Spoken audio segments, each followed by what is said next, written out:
పరిస్థితులు ఉన్నాయి, రాష్ట్రంలో ఏం జరుగుతూ ఉంది ఒకసారి గమనిస్తే రాష్ట్రం పురోగతి వైపు పోతా ఉందా లేకపోతే రివర్స్ డైరెక్షన్లో పోతా ఉందా?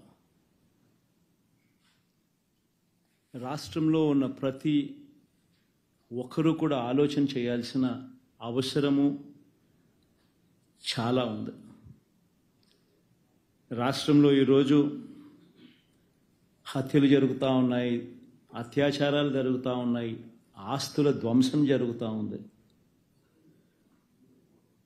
ఎక్కడ చూసినా కూడా ఎవరైనా కేసు పెట్టడానికి పోతే ఫాల్స్ కేసెస్ రివర్స్ విక్టిమ్ మీదనే పెడతా ఉన్న పరిస్థితులు, పోలీసులు ప్రేక్షక పాత్ర పోషిస్తూ ఉన్న పరిస్థితులు, ప్రశ్నించడానికి ఏ స్వరం కూడా ఉండకూడదు, బయటికి అడుగు పెట్టకూడదు అన్న దృక్పథంతో ఈరోజు అణిచివేసే ధోరణితో ఈరోజు ప్రభుత్వం పరిపాలన కొనసాగిస్తూ ఉంది. నిజంగా చూస్తే చాలా బాధ కలిగించే విషయాలు ఇవన్నీ కూడా. ఎక్కడైనా కూడా ఒక ప్రభుత్వం ఏర్పడిన తర్వాత ఒక ప్రభుత్వం 12 నెలల పాటు ఒక బడ్జెట్ ప్రవేశపెడుతుంది.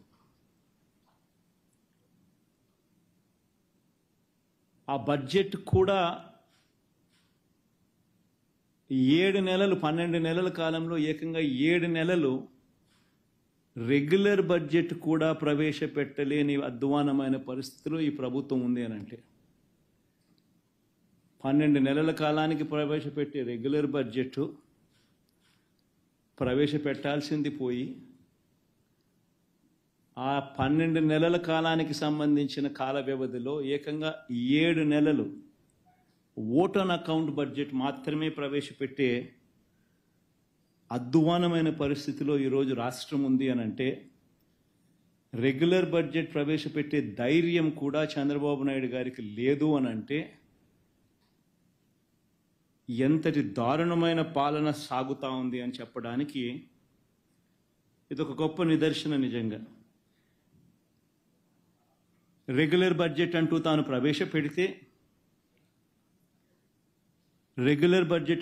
ప్రవేశపెడితే ఆ రెగ్యులర్ బడ్జెట్ ప్రవేశపెట్టేసరికి తాను ఎన్నికల వేళ మోసపూరిత హామీలు ఏదైతే తాను ఇచ్చాడో ఆ హామీలకు సంబంధించిన కేటాయింపులన్నీ కూడా ఆ రెగ్యులర్ బడ్జెట్లో చూపించాలి.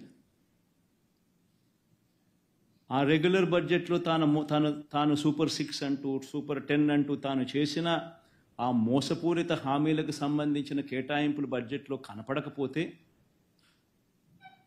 ప్రజలు రోడ్డు మీదకి వస్తారని ప్రజలు గలం విప్పుతారని అని చెప్పి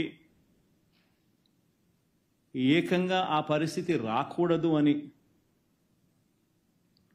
తాను రెగ్యులర్ బడ్జెట్ ప్రవేశపెడితే ఆ రెగ్యులర్ బడ్జెట్లో volume 6 volume 5 which talks about రాష్ట్రానికి సంబంధించిన అప్పులు ఎంత ఉన్నాయి, స్టేట్ గవర్నమెంట్కి సంబంధించిన గ్యారంటీ డెట్ ఎంత, ఇటువంటి అంశాలు కూడా ఆటోమేటిక్లీ మెన్షన్ చేయాల్సి వస్తుంది.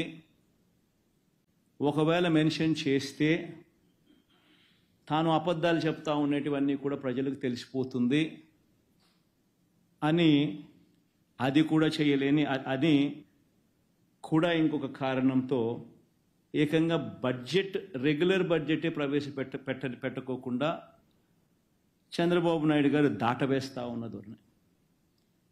నిజంగా ఎవరైనా కూడా రెగ్యులర్ బడ్జెట్ ప్రవేశపెడితే పథకాలకు సంబంధించి మేనిఫెస్టోకు సంబంధించి ఆయన ఇచ్చిన హామీలు ఏమిటి, ఆ హామీల మేరకు ప్రజలందరూ ఎదురు చూస్తూ ఉంటారు. ఆ పథకాలన్నీ అందులో ఉన్నాయా, ఆ పథకాల డబ్బులు మాకు వస్తాయి అని చెప్పి ఎదురు చూస్తూ ఉంటారు. అవన్నీ కూడా మోసపూరిత హామీలని ప్రజలకు తెలిసిపోతాయి అని రెగ్యులర్ బడ్జెట్ కూడా కనీసం పెట్టకుండా దాటవేస్తూ ఉన్న ధోరణి. ప్రజలెవరూ రోడ్ల మీదకి రాకూడదు అని భయానక వాతావరణం, ఫియర్ సైకోసిస్ క్రియేట్ చేస్తూ రాష్ట్రాన్ని ఏకంగా